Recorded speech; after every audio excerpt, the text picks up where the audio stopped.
Welcome to the deep dive. Today we're heading out, virtually at least, to explore a really special spot in Minnesota, William O'Brien State Park. Yeah, it's a fantastic place. And if you're someone who loves getting out there, finding places where, the story of the land meets the beauty of nature, this one's definitely for you. Exactly. This isn't just about like, here's a nice view. We really want to get into the layers of this park. Right. Our goal here is to dig deep, uncover that history, look at what makes it unique naturally, and share some of those details that maybe aren't obvious at first glance, give you a richer picture. Totally. And we pulled together quite a bit, historical records, visitor stories, even the park's own management plans. So think of this as getting the inside scoop. It's a good way to put it. Ready to explore everything from its geological roots right up to, why people love visiting today. Let's do it. It's interesting how William O'Brien shows that whole evolution, right? How people's relationship with the land changes. Exactly. You see different eras leaving their fingerprints all over it. Okay, so starting way back, before it was a park, before the name O'Brien was even associated with it, what was this land? Well, first off, and this is crucial, we have to acknowledge this land is the ancestral homeland of the Dakota and Ojibwe people. Right. They lived here for generations, thrived in this valley, using all the resources it offered. So everything they needed was right there. Animals for fur and food, plants. Yeah. A whole ecosystem supporting them. Absolutely. A deep, long-standing connection. And while both the Dakota and Ojibwe were in the region, historical accounts suggest the Ojibwe eventually became the more dominant group in this specific area. Their story is foundational. Okay. And then fast forward quite a bit, things started to change pretty dramatically. Yeah, big changes. Around 1839, you start hearing the sounds of axes. Lumberjacks arrived. Drawn by the trees, I assume? Specifically, the white pine. Huge, seemingly endless stands of it back then. And white pine was like gold, wasn't it? For building a growing nation. It really was the perfect timber for construction. So sawmills started popping up all along the St. Croix. Changed the whole feel of the place. And this wasn't just a few trees here and there. We're talking large scale. Oh, massive scale. If you look at the entire St. Croix watershed, it became like the place for logging. How massive? Can you give us a sense of that? It's kind of staggering, actually. By the early 1900s, the 1910s, over 15 billion board feet of pine floated down the St. Croix. 15 billion. Billion, with a B. More pine than any other single river in the U.S. during that boom. The river was basically a highway for logs. Wow. Okay. That's hard to even picture. And this wasn't just people showing up and taking trees, right? There were legal aspects, treaties involved. Yes, that's a really important piece.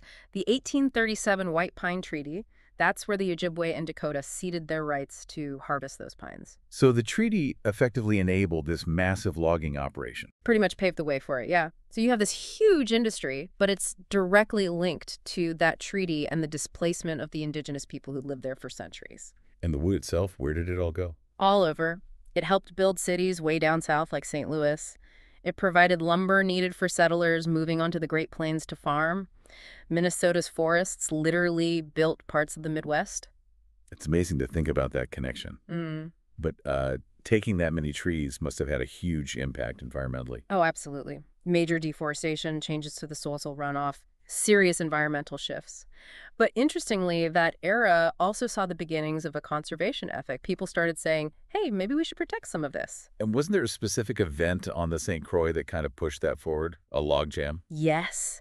The legendary logjam of 1886 near Taylor's Falls, just an unbelievable amount of logs.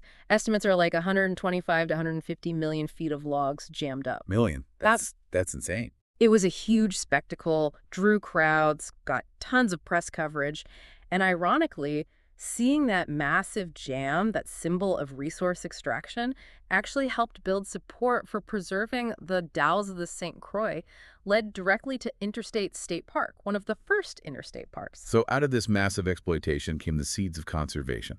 Okay, now bring in William O'Brien. How does he fit into this picture? Right. So after the big logging companies cleared the most valuable pine, other figures came in. William O'Brien was one of those lumber barons who acquired huge chunks of this logged-over land. Huh. So the park's namesake was part of the industry that transformed the very land the park now preserves. That's quite a twist. It is, isn't it? And the park itself got started in 1945.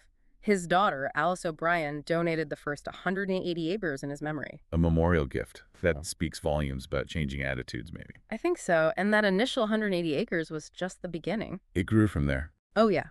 More land was acquired over time. A big piece was Greenberg Island, donated in 1958.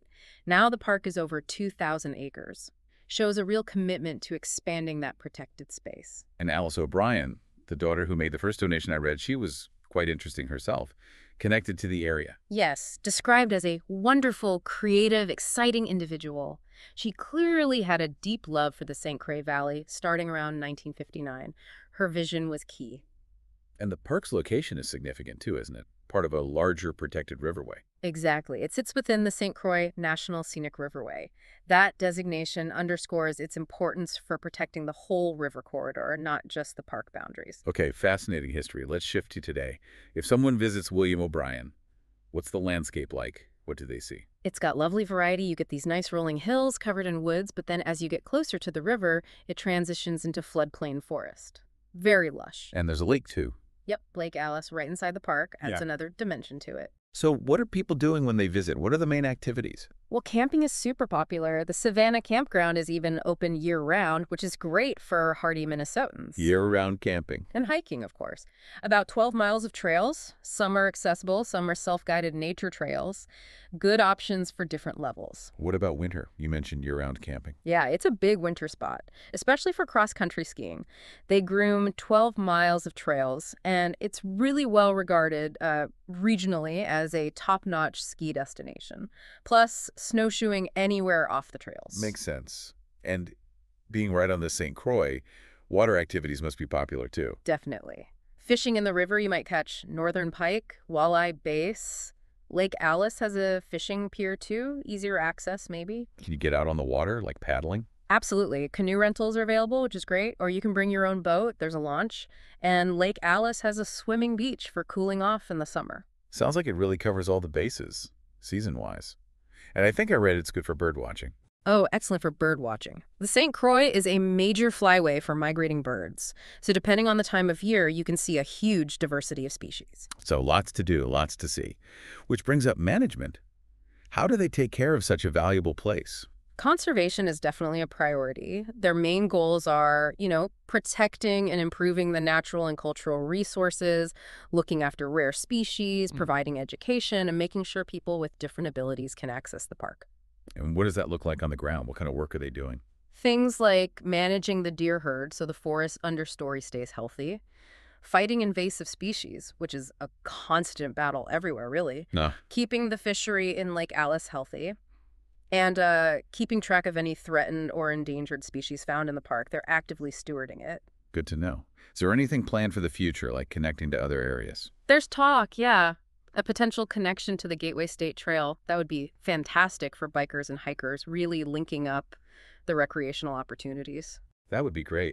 It sounds like they're always thinking ahead. We even heard about a recent visitors trip, this Campsgiving. Right. Someone shared their story about camping there over Thanksgiving weekend, winter camping in the Savannah Campground, doing group hikes, even trying a watercolor painting out in the cold. Brave. But it shows people are using it even in the off-season. Totally. They said they saw RVs, other tents, even in late November. And the visitor also mentioned appreciating that the park acknowledged Native American Heritage Day during their stay, which connects back to that deeper history we talked about. Yeah, that awareness is important. It really gives you a sense of the park being alive and relevant year-round. Yeah. And one last thing, tying back to history, the photography connection. Yes, the Pebbles in the River exhibit. Such a cool idea. They compared old photos of the St. Croix Valley near Marine on St. Croix with new ones taken from the same spots. And what did they find? Big changes. Surprisingly, a lot of similarities, especially right along the river itself, the channel, the hillsides. It shows how enduring that landscape is, how long people have been connected to those specific views. And the photographer has a family tie. Right? Yeah, incredibly.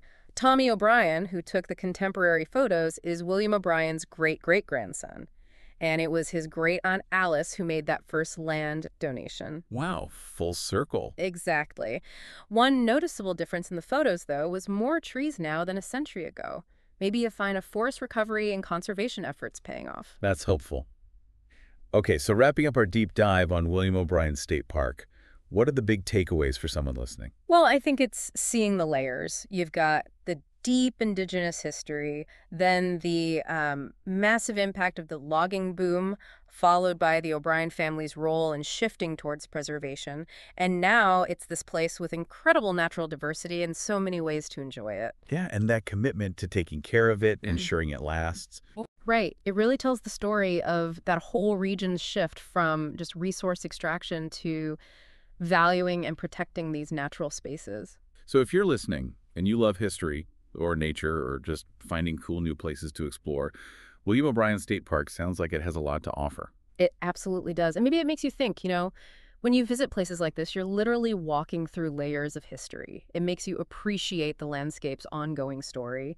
What other hidden histories are waiting out there in the places you explore?